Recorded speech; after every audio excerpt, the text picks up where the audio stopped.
This is At the Extremes.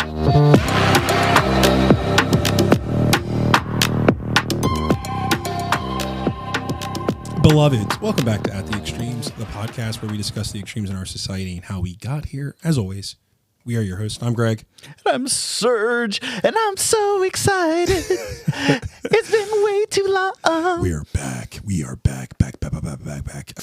You should be excited because we're talking about Mr. Steal Your Couch, JD Vance.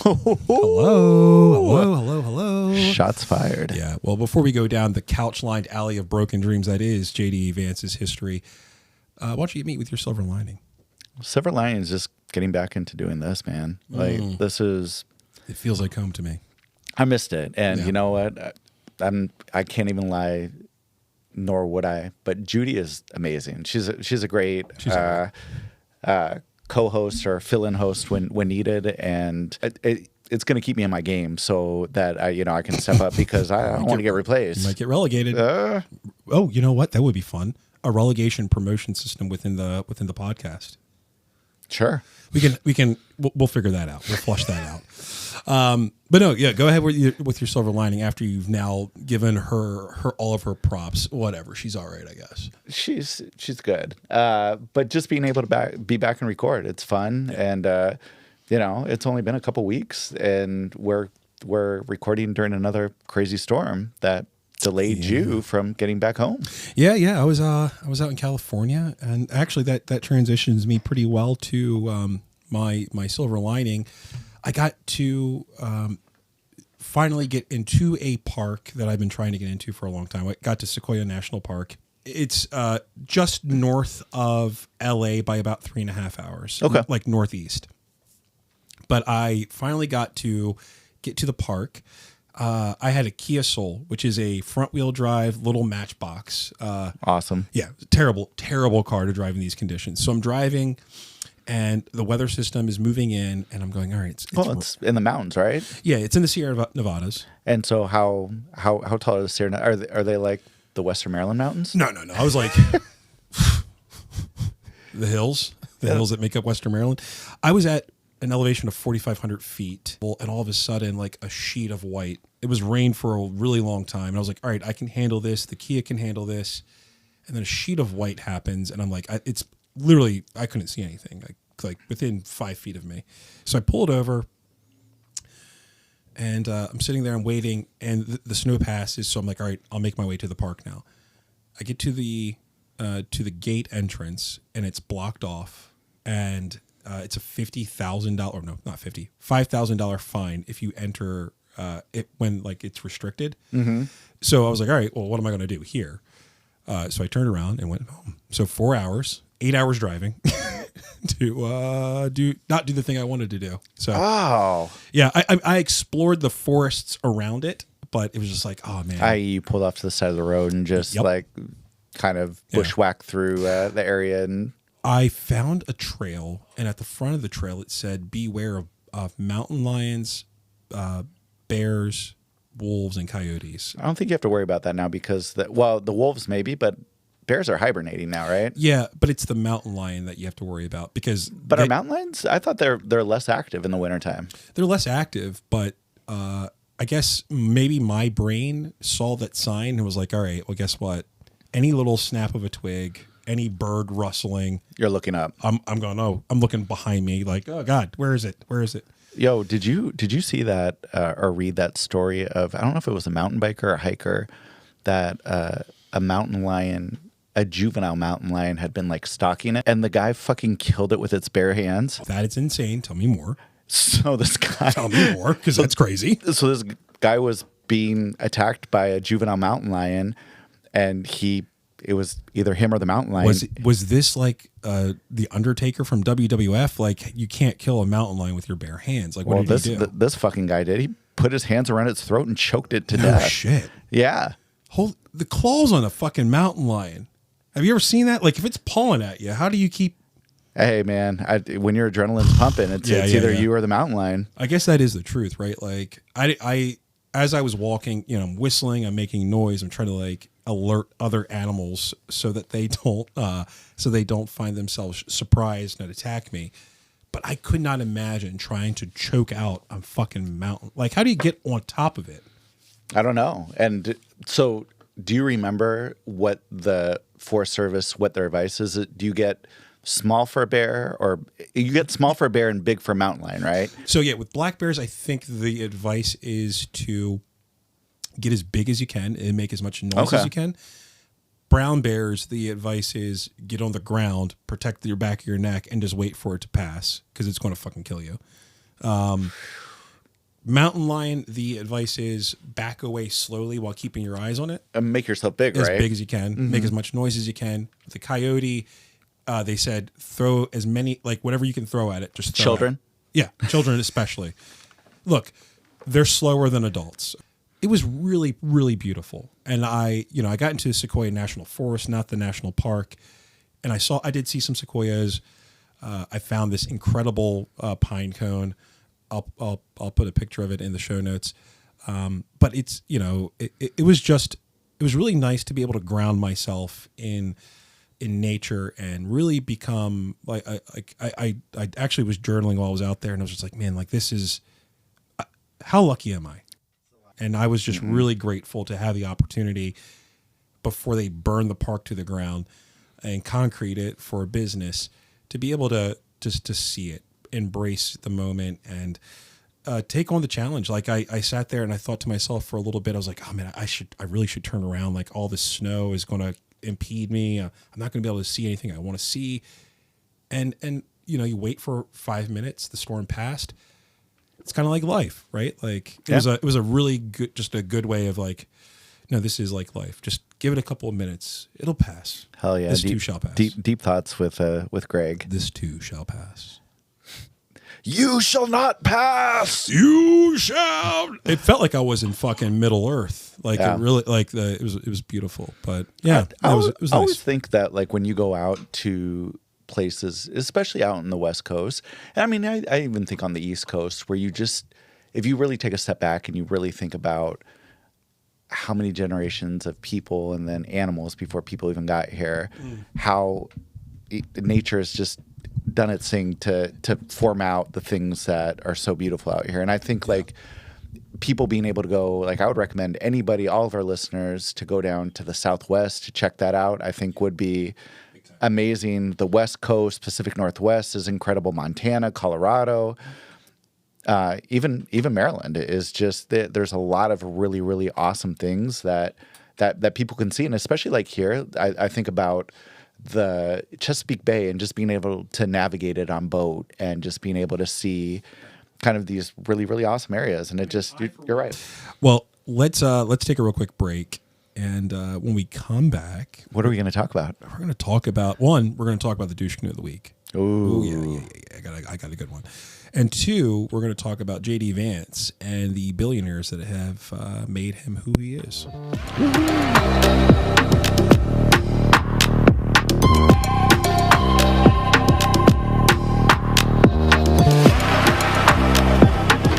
We are back again. I said we are back again. Say what? We are back again. I said we are back again. Woo, woo.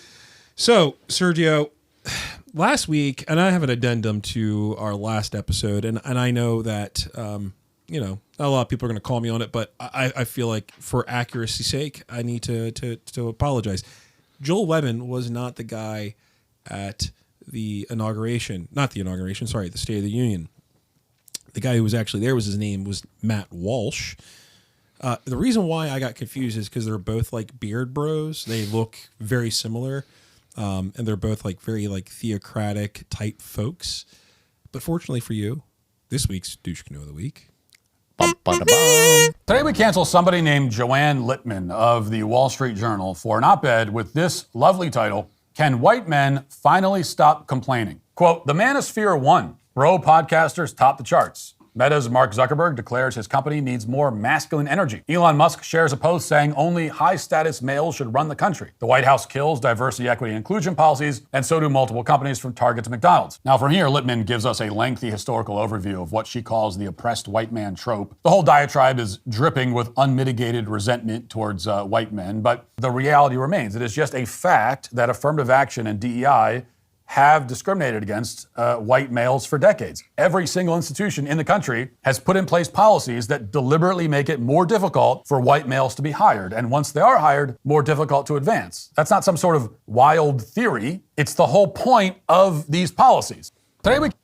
I don't want to hear it. Like, the thing is, I don't want to hear it because, again, if we had equity in this world and, you know, people paid fair and companies paid fair prices, you wouldn't have immigrants, you know, doing all these jobs that are available that white men don't want to take. So who is this guy? Matt Walsh is he's an ultra conservative Christian Podcaster? traditionalist. Yeah, he's a podcaster. He's a preacher. He's a real piece of shit, man. So, I mean, the vibes, and we'll put it in the show notes, but he looks like he would live in Portland or Seattle. Oh, yeah. Moving along, though. Sergio, what do you know about JD Vance other than he loves raw dogging couches from the back? That, for me, it's one of the funniest things that I think I can remember probably in the last 20 years of me being involved in, not involved, but knowing about politics and things like that. When an accusation of a vice presidential candidate of fucking a couch, even though it's not true, but he never specifically denied that he was a couch fucker. Yeah. And for me, that is hilarious that it was a thing, but he never said he didn't do it. He never said no. Allegedly, but he never denied. He has sex with couches, 8 to 10s, though, not 5s and 7s. No. Stanley Sleeper. It's Ooh. Serta. Everyone knows the brands. Big brands. But you know, the other thing I know about, he's like what, Yale educated. His wife is of Indian heritage, which in my household we talk about that sometimes. Of how, and you know, I'm not here to criticize women, but how. No, criticize them. It's Women's History Month. Why not? Well, just for her with Usha Vance, Yeah. how. The things that he says about immigrants and letting people in and out of the country, and you can still be with it. I mean, it's same with Melania, right? Even though she's, you know, not Indian, she's lighter complexion. But how do you just do that? I don't know. It's just, to me, the dissonance with all that is just insane. The ability to try to hold those two separate thoughts in your mind can't be easy as a child of immigrant parents. Now, we can get into Usha a little bit. I know that her dad was in the Canadian Parliament for a bit as a conservative. So, you know. I mean, you're absolutely right.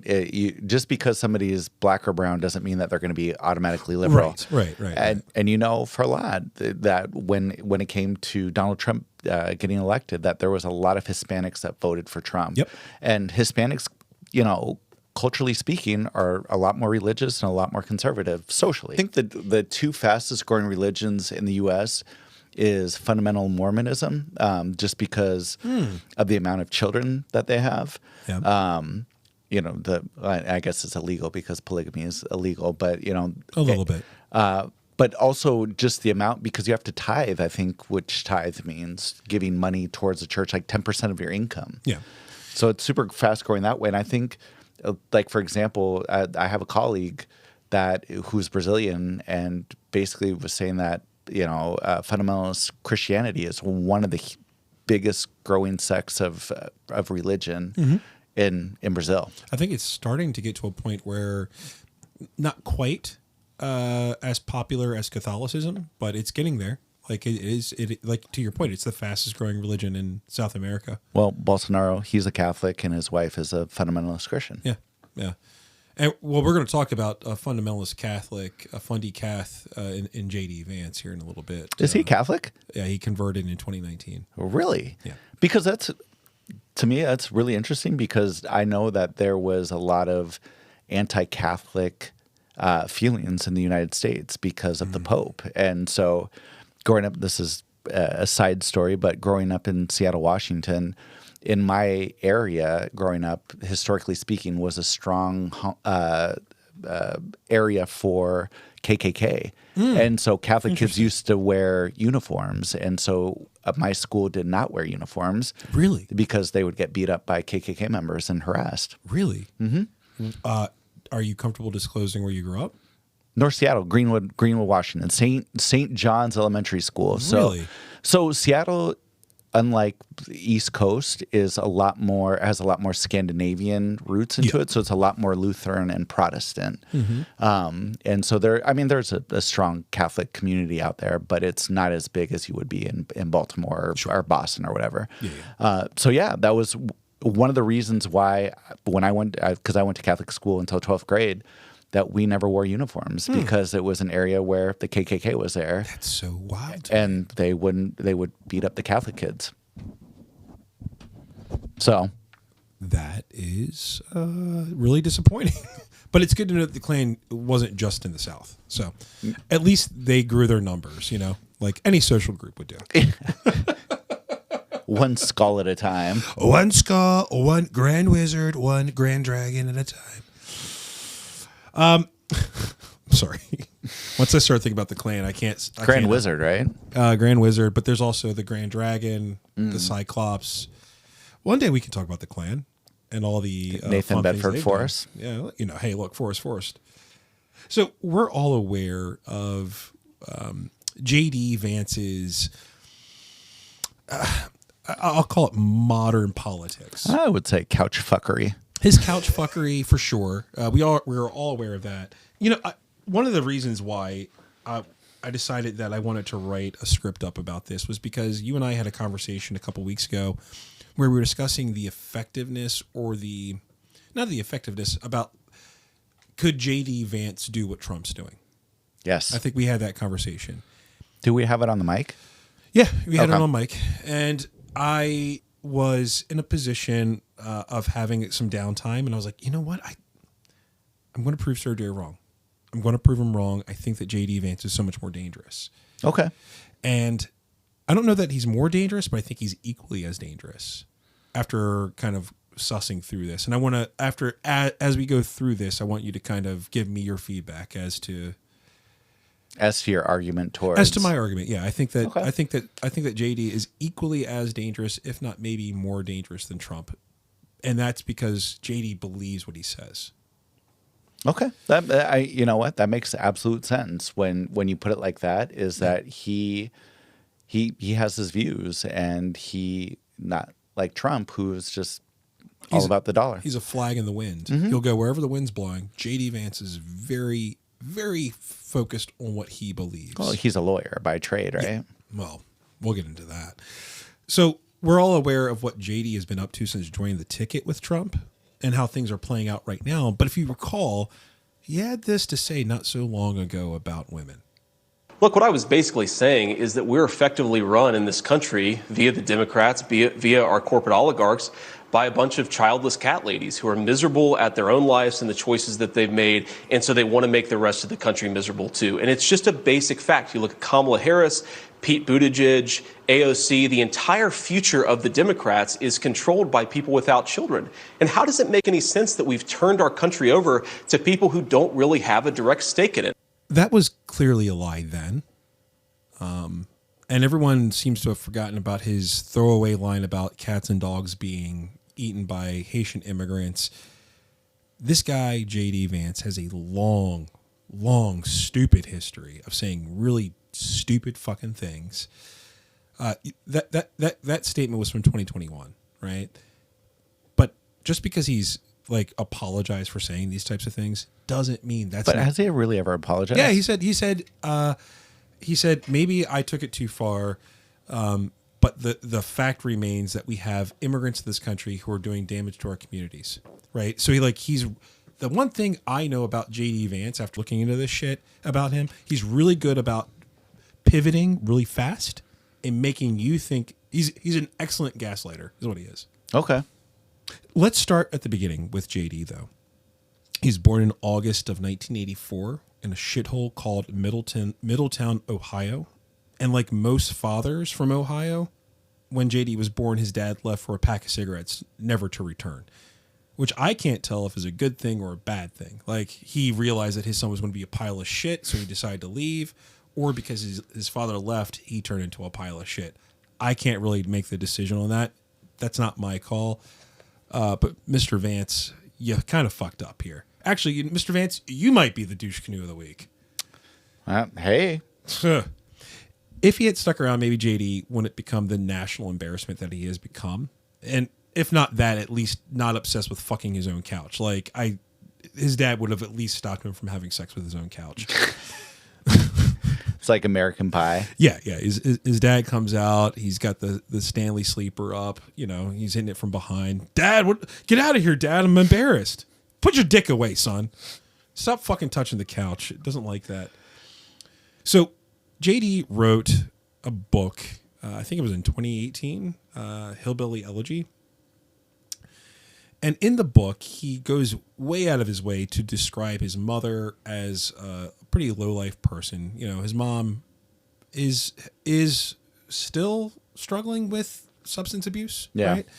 And I'm not here to take that away from anybody, right? Like, your struggle is, like, with substance abuse is a serious thing. And if you have a person in your life who meets you with empathy and treats you with you know, cotton gloves instead of beating you over the head with a hammer, like JD depicted his mom in his own fucking book. Yeah, but no, so he is really not, through reading like the reviews about the book, you can tell that he does not look upon people who are dealing with substance abuse issues with kind eyes. Right? Well, and I feel like it's his mom, right? Well, exactly. I was just going to go into my social work lens. Well, he hates women because his mom was, you know, struggling with these issues, and you know he blames women for her.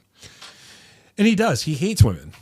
Like we listened to the clip earlier. You know, angry cat ladies, single cat ladies. Like, he sees women who aren't well adjusted, quote unquote, well adjusted, or single as a defect.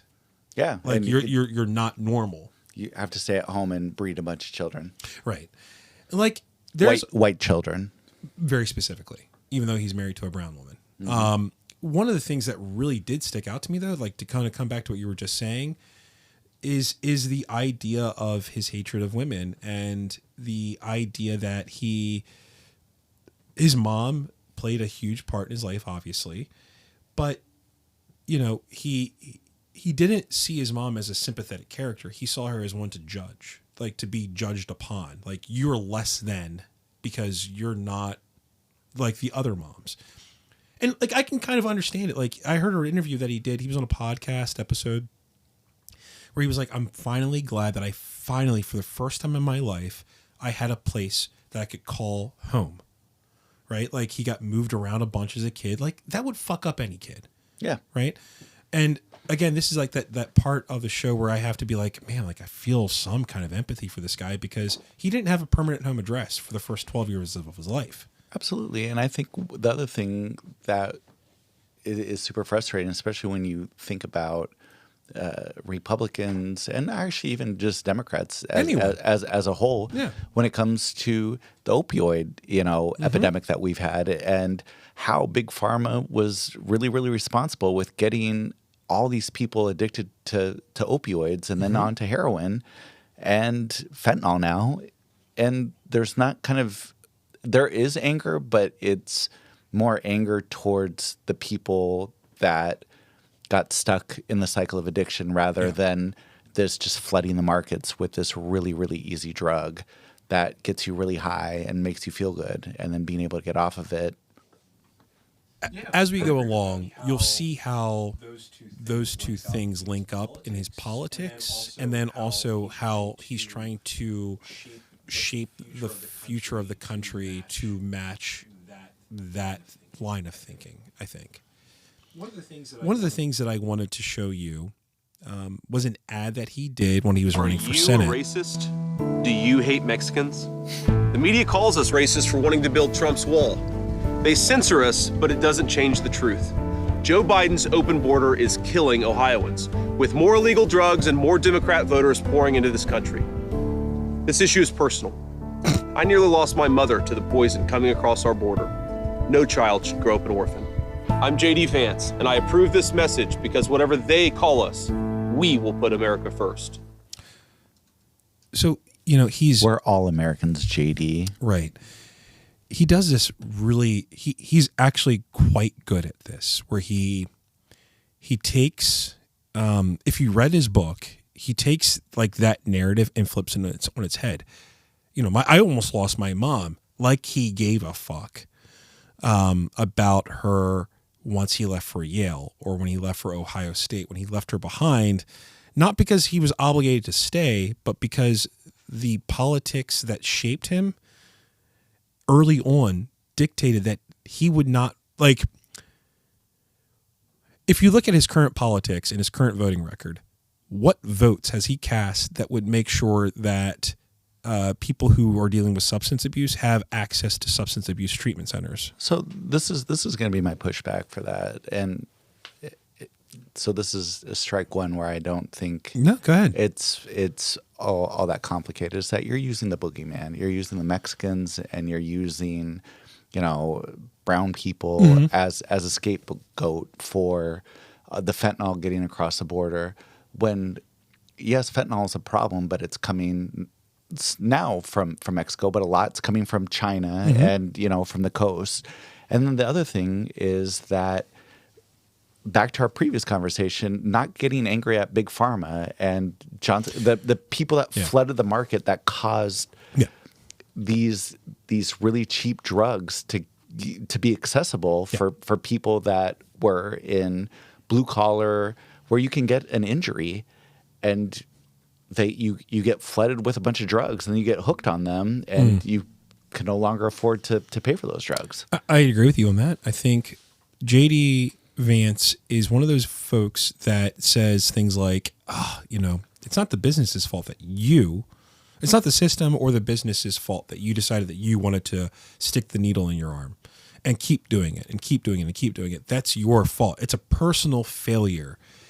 It is the very traditional scope that conservatives look through of, well, you decided to do this to you, right? No, look, it's not going to be government to clean it up. You got to fix it. You got to go to church and get yourself right. Yeah, and if you don't, if you choose to not do that, you choose to not do this, and you choose to not live the way I think you should live, well, that's your fault. And if you are poor because of it, well, guess what? That's on you, not on anyone else, not on, to your point, you Big Pharma for pushing these drugs out when you have a twisted ankle, they gave you fucking oxycodone for it. Like they try to do with me. I was like, I don't need that. It's just a twisted ankle. Well, take it if you want it. No, I'm all right. Thank you, though. Like, we've all been subject to that at some point in time. I imagine in the last 15 years, if you've gone to a hospital with like a serious injury. I thought I told this on a previous episode, but we did the Baltimoreopoly for the school system I work with. So basically, it was an equity game that talked about kind of the differences that white and people of color experience within their lifetime. And so they did yada, yada, yada. There was all these inequities that are pretty blatant that people have experienced.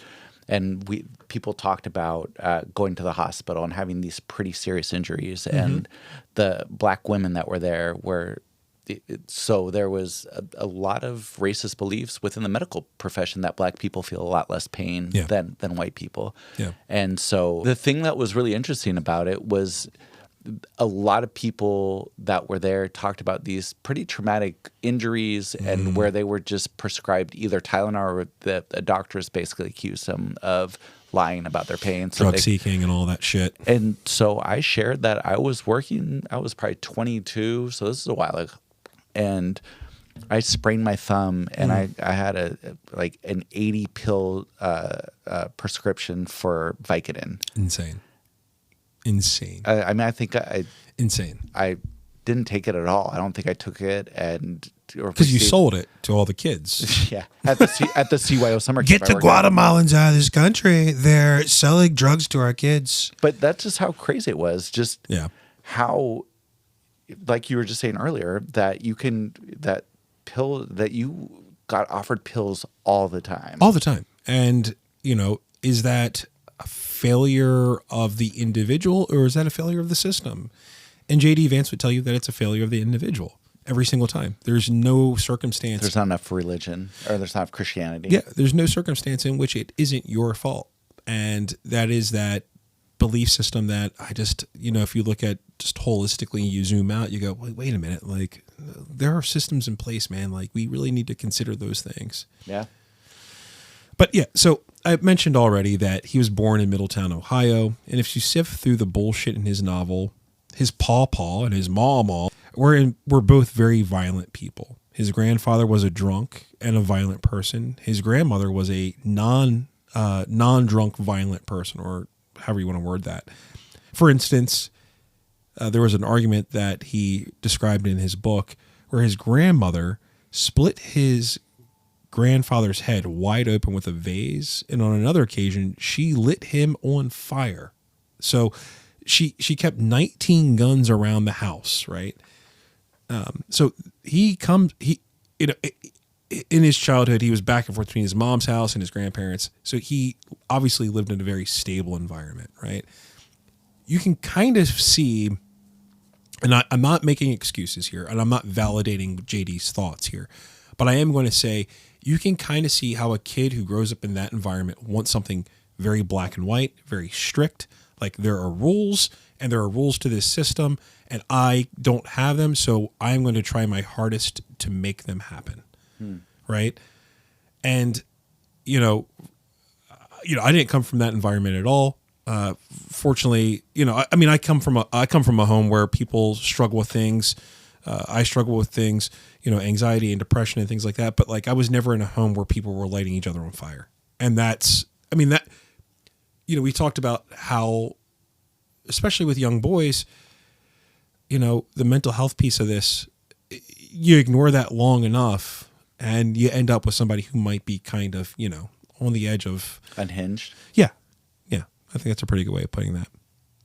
Yeah, no. And you're absolutely right. I think everything that you're saying right now just rings true is that, this kind of transient lifestyle between homes where you just have this kind of instability, you have this trauma, you have, seems like a lot of anger that is being spilled into your life. And then that really creates and reinforces these thoughts as you're growing up towards particular, people, sexes, and,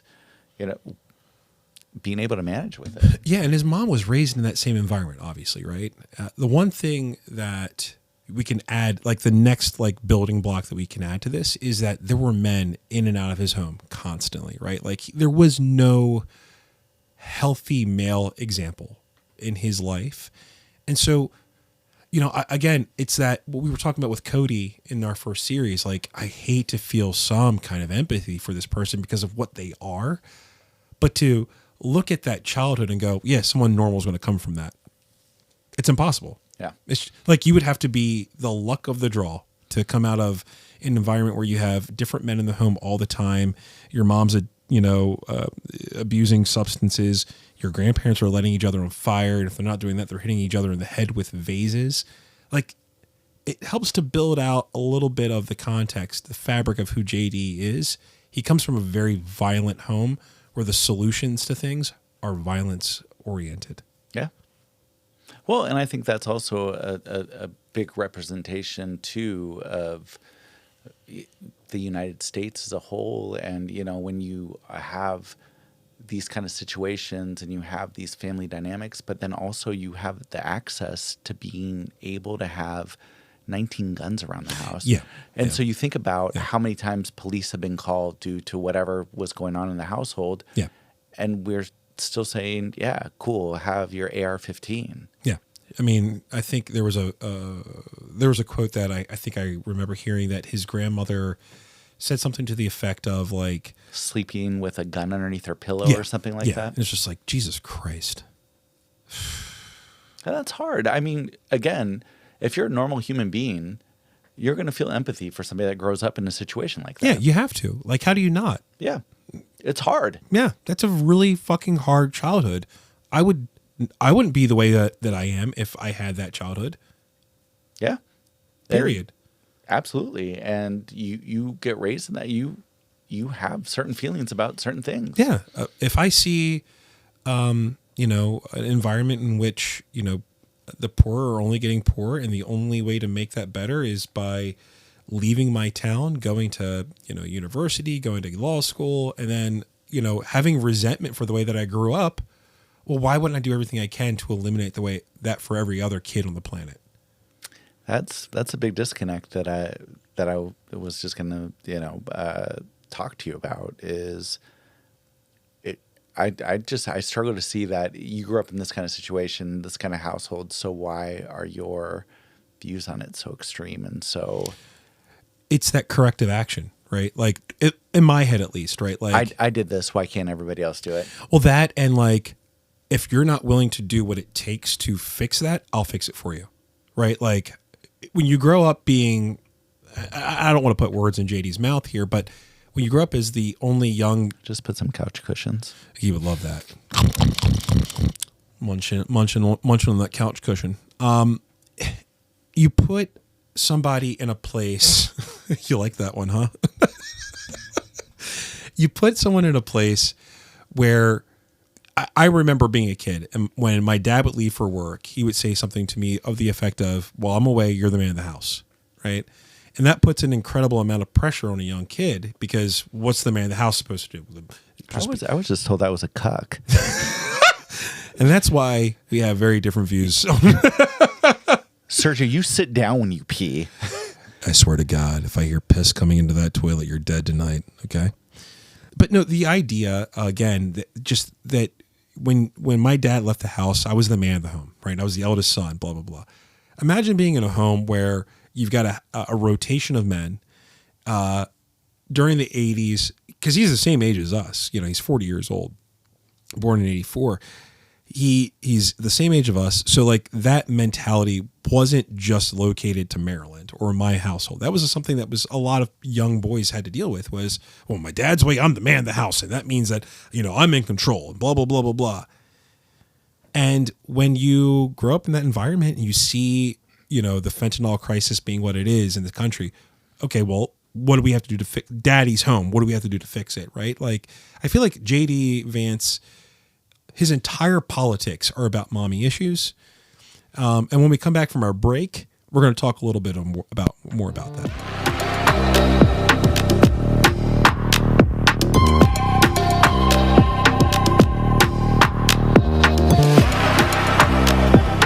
We're back. We're back. So let's flash forward a little bit, though. We talked about his upbringing a little bit. And I want to flash forward and we'll talk about his time with the Marines. We're going to come back to his time in college, but we are going to talk a little bit about his time in the Marines. First and foremost, I'll never talk shit about someone joining the military. It's something I could never do. The idea that you're going into the service knowing that Without a doubt. you could be deployed. And with deployment comes the risk of dying. And he joined shortly after 9/11. After they invited, Or getting maimed and having PTSD and having a lot of mental health issues associated with serving. Yeah, absolutely. It is something that I could never do. I just know that I know couldn't. So JD joins the Marines, and like I said, I've got a bunch of buddies. I've got family members who served. I have a ton of respect for those people who are willing to do something I couldn't do myself. It takes a lot of courage, especially when deployed. But JD enlisted not out of a desire to serve his country, but because he wasn't ready for adulthood. That was like the whole driving force. According to his book, Hillbilly Elegy, he didn't know how to balance a checkbook, which, to be fair to him, I don't think I know how to do that today, right? Like, money's hard. Like, that's really difficult. But that's not a reason to join the Marines. He couldn't even run a mile when he came out of the Marines, apparently. He was able to run 3 miles in just under 20 minutes when he finished. But it took him 25 minutes the first time he did it. So, this guy, he wasn't really prepared to even be a Marine. He didn't train before he went off. If you've seen pictures of JD when he was young, he was a fat kid. Like, he struggled with his weight early on. And if there's ever been a man who's benefited from having facial hair, it's JD Vance. Like he looks so much better with it than he did without it. I'll tell you that. Okay. But so when he first got to drill, when he first enlisted in the Marines, his sergeant said this. He said, "If you're not puking, then you're lazy, right? Like if you're not pushing yourself as hard as you can the entire time, then you are not doing the job, right?" And that got me thinking about my fastest 5K time, and I want to get yours first before I give mine. I was just having this conversation probably not that long ago, and Because your wife just ran a half. Yeah. So congratulations. Big shout out. yeah, Big crushed ups. it, and continues to crush it. Always. But for me, I think for a while I was really, really into running, and so I was doing sub 23 minutes. So Okay. my goal is to always try to get under 20 minutes because that's You're moving. yeah, You're moving. That's fast. I mean, if you're doing what 8-minute miles, that's what 8 times 3 is 24. 24. Yeah, So yeah, that's not bad. Yeah. An 8-minute mile is not slow. no. Yeah. So you're doing like 6.5-minute miles. Yeah. Yeah, you're moving. That's fast. I got a buddy, actually, a friend of the show. He used to run in high school. I think he ran in high school, and he'll correct me if he did it. But he ran in high school, and I know that he did a full marathon in Knoxville or Nashville. I forget, something with that starting letters. He basically A K and an N. yeah. something. One, by the way, English. What a weird language. But so he ran like a 7, like that was his slowest time. Fucking insane. Insane. He's such a good runner. Well, and I think one of the things that's crazy, if you ever watch like videos that they'll have at the Chicago, New York Marathon, this ginormous treadmill, Yeah. where it will be the pace that the Oh, yeah, person yeah, runs it, and most people like you and I are You fall. within 3 seconds. Yeah, it's impossible. It's like 5 minutes and 45-second Yeah. miles you're running for 26.2. Back to the story, though. He spent his service not digging ditches or knuckle dragging, but working in public affairs. JD spent his time taking photos, escorting civilian news reporters. JD wrote that he was lucky to escape any real fighting, right? Like, it's not a jab at JD for him saying, I'm glad I skipped out on combat, because who the fuck wants to be in combat? Like, you have to be wired very differently to want that kind of thing. Absolutely. And so for this, and I don't know if you know the answer to this or not, but was this before he was done with his undergrad, or did he serve first and then go to college?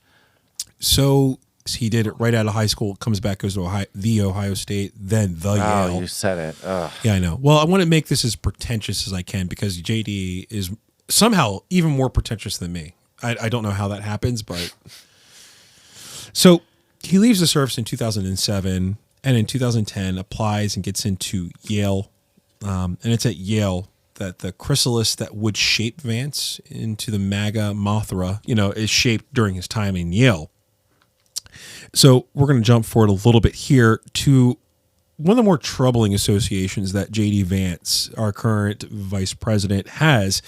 And it happened while he was at Yale University, going to school to be an attorney. JD runs into a guy by the name of Peter Andres Thiel. So this billionaire gremlin-ass motherfucker, he was born in Germany, right? He's co-founded a couple of companies. One you might know of, PayPal. You ever heard of it? Shout out PayPal. Yeah, don't shout out PayPal. Fuck PayPal. Fuck PayPal. But that whole CAPTCHA thing that we all use these days comes out of the PayPal period, right? Like the early 2000s, late 90s. So this is going to be a big shout out. Actually, that technology was created by a Guatemalan. Really? Yep. There's a Guatemalan. I don't remember who he is, but he is the one that created that. So anytime you're trying to buy something and you're verifying you're a human being, Guatemala represent. Guatemalans, lots of Quetzals, lots of Quetzals, lots of them. They're bad people, these people. They come across our border. The beautiful birds. They're poisoning our water with their blood, their Guatemalan blood. And their bird flu. There are many birds in Guatemala. So many birds. But yeah, so the whole capture thing is what Peter Thiel would say is one of my major accomplishments. Peter Thiel is also a gigantic fucking douche. No, billionaires? I don't know any billionaires that are douchebags. Not Peter Thiel. He's also a founder of maybe the most destructive technology firm in the world, Palantir, named after a seeing stone that Saruman used during the Lord of the Rings. God, you're really going hard. Yeah, no, because Peter Thiel is a Tolkien nerd. He is said to have remembered every single line from the book and could recite it to you from memory. That's how much of a nerd this guy is. Or might be on the autism spectrum disorder. Oh, for sure. And when you hear him talk. So Saruman, if you're not familiar with the Lord of the Rings, is a character of evil. The Lord of the Rings. The Palantir, the Seeing Stone, is also a tool of destruction. It's not it's something. It's a bad thing to name your company after. Is what I'm trying to get after here, right? It's designed to do bad things, not good things. And before we talk about Palantir, I think it's important for us in order to kind of color the pages out a little bit around how JD Vance is influenced, is to talk about Thiel's background a little bit, if that's okay.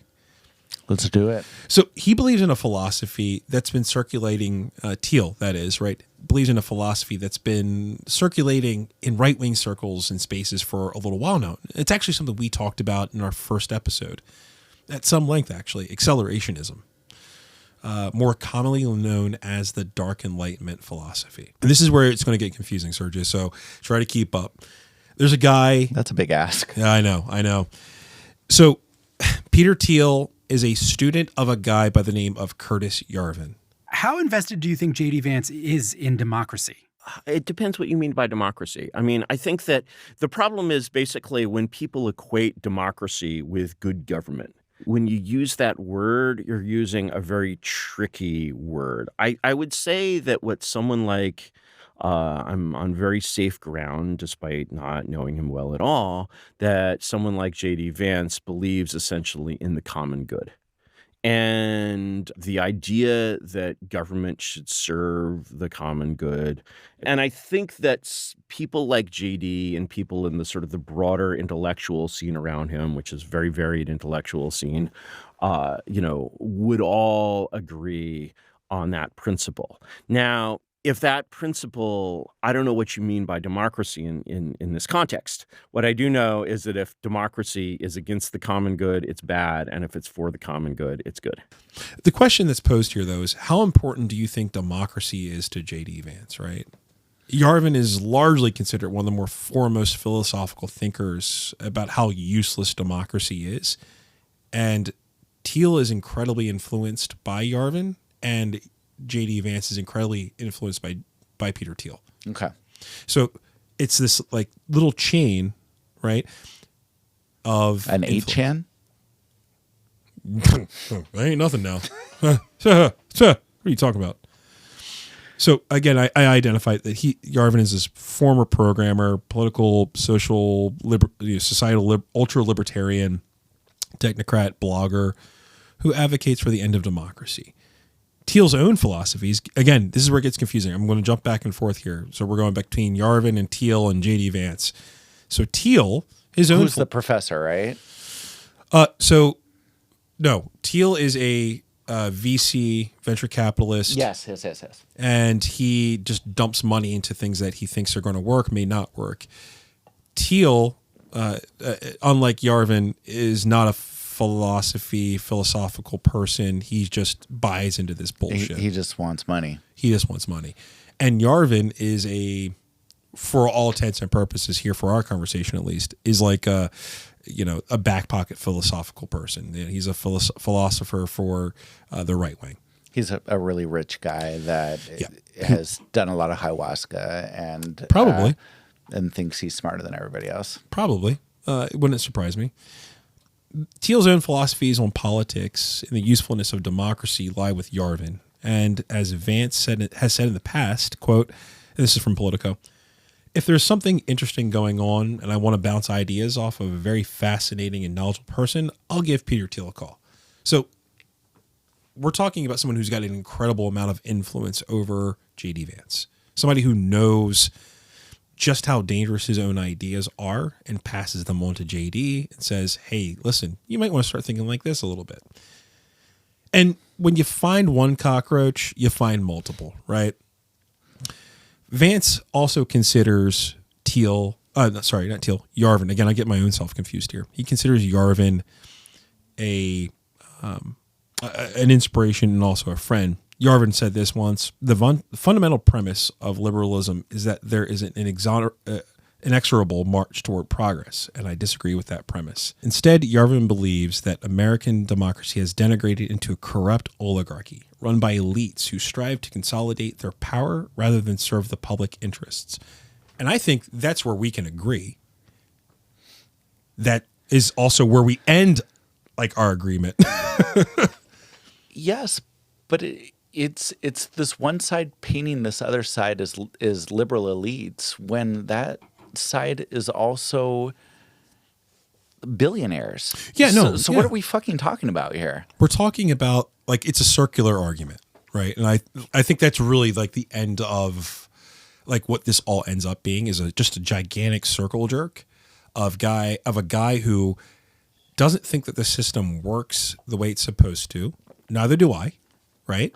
I think that our Constitution was written, and if you take it by the law, the letter of the law, you know, if you're trying to be an originalist, or if you're trying to be an ultra lefty, you know, libertarian type, where I'll leave you to do your thing. If you want to own a gun, I don't care if you own a gun. Just don't fucking shoot people, like a Vermont liberal, right? Essentially, right? Okay, that's fine. But where it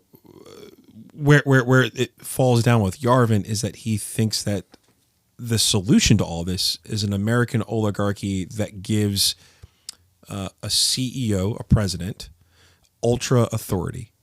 We're talking about somebody who thinks that dictatorship is better than democracy, and that's where he and I would disagree. Yes, and I definitely I see that point and where that mindset would be, and I guess it goes to maybe we could dabble into a little bit of mental disorders of just having kind of this grandiose thoughts that you can do everything better than everybody else. Yeah, I mean, Yarvin thinks and I think that really is the juxtaposition that he's trying to set. So Yarvin, though, you know, he's got this juxtaposition of, oh, well, you know, our modern economy isn't doing the things for the people, but the only way to do the things for the people is to have a monarch. And that's where he and I, like, if we agreed like 75% of the way, that 25% is a really big 25%, if that makes any sense. Well, yes, it's a difference between our wealth in the United States compared to somebody that's in the top 3% wealth, right? Yeah. We're probably in the top 75 of wealth overall. Oh yeah, but and in the history of the world. Yeah, agreed. Yeah, but then you have characters like this that you know have those other kind of views. But I also think that one of the things that is going through my head, and maybe I'm just going off on a conspiracy theory, but it's also please do. this. I love a conspiracy. But I think it's also this thought that if you work hard and you can do everything that, you know, if you play within the systems, that you can be the most successful person that you can be, and that there's no kind of outlying factors, whether it comes to religion, poverty, trauma, race, all those things that occur that really can really mold people's pathways and what they're able and what they have access to. Yeah, and I think we kind of hinted at that with JD and in the opening, like, yeah, things that happen to you as a kid shape who you become as an adult. Like, there's just no doubt about that. And to see JD, you know, think about it through the lens of, oh boy, well, my mom was addicted to drugs, so the only way to resolve, women being addicted to drugs is make sure they stay in the home so that they're safe, and we'll make sure that that's the case, and that men are the only people who are interacting with the economy, and we'll return to the leave it to Beaver era of politics, and it's like the good old days. Yeah, the good old days. Everyone remembers the white good picket old days. fence. Yeah, it's bullshit. 2.5 kids, a dog out in the Except suburbs. his wife's brown, and I don't know. Well, all the manufacturing jobs are gone, and you can't just go straight into from high school and have a livable wage. But so Yarvin has an interesting starting position. One of his earlier pieces of philosophy is one that's called RAGE. That's an acronym. RAGE, capital R, capital A, capital G, capital E, also known as Retire All Government Employees. Right? We're seeing that today through Doge, right? Funny enough, in 2021, JD Vance had this to say, though. There's this guy, Curtis Yarvin, who's written about some of these things. A lot of conservatives have said we should deconstruct the administrative state. We should basically eliminate the administrative state. And I'm sympathetic to that project, but another option is that we should just seize the administrative state for our own purposes. I think that what Trump should do, like if I was giving him one piece of advice, fire every single mid-level bureaucrat, every civil servant in the administrative state, replace them with our people. And then when the courts stop you, stand before the country like Andrew Jackson did and say the Chief Justice has made his ruling, now let him enforce it. Yeah, so that's really scary because that's really taking away the power from the Supreme Court and the people like us. Yeah, like we didn't vote for that. No, but you didn't vote for a Supreme Court justice. We didn't. But when the Supreme Court loses that kind of power, how are they going to be able to enforce law in the United States? Yeah. But I think also the big hypocrisy about JD Vance is that didn't he compare Trump to Hitler? And so he was trashing him and then all of a sudden just starts gargling on his balls. And yeah, we're going to talk about that next week. The evolution of Vance. Of basically the Republican Party. Yeah, but specifically Vance, right? Like the guy who said that he's America's Hitler. He'd never vote for him. He would never support him, to now being his vice presidential, pick. And then he's in there. One of the other principles that Yarvin talks about is called the cathedral, right?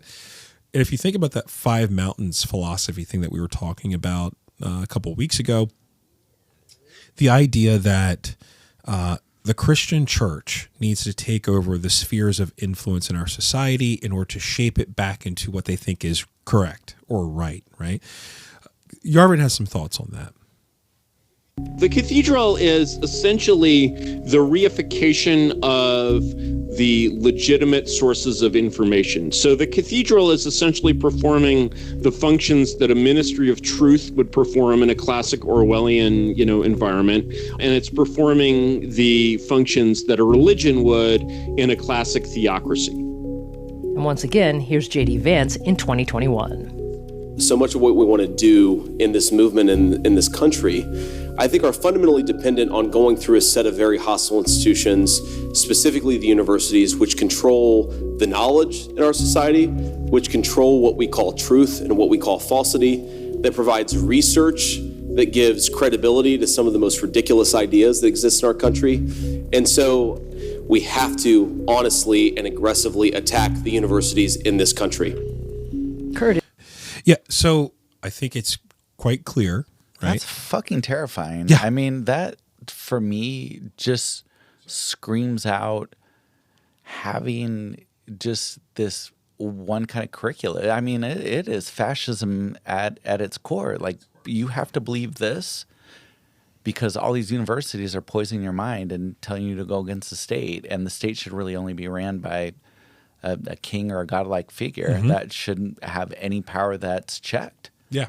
And that's why that statement that you just made about the Supreme Court, all right, then have an army stop us from, putting out these executive orders and challenging, the king's thought. Yeah.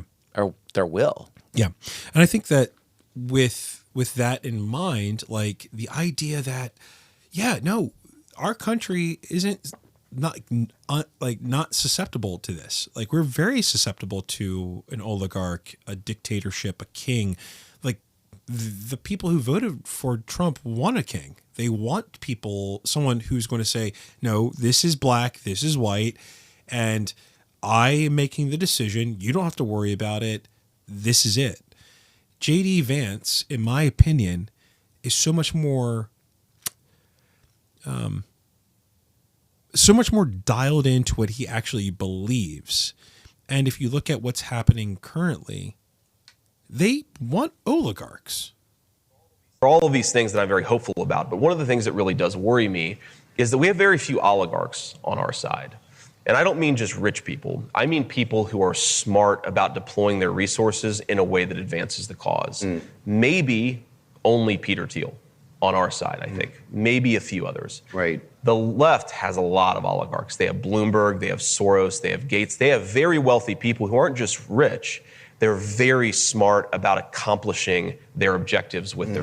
That's fucking bullshit, because all of those four guys, yes, they're involved in left leaning, but they're still capitalists at the core. So they're not making these big change. They're helping vaccinate to keep people alive, but they're not doing these big radical changes of trying to tax corporations or to really better people overall with health.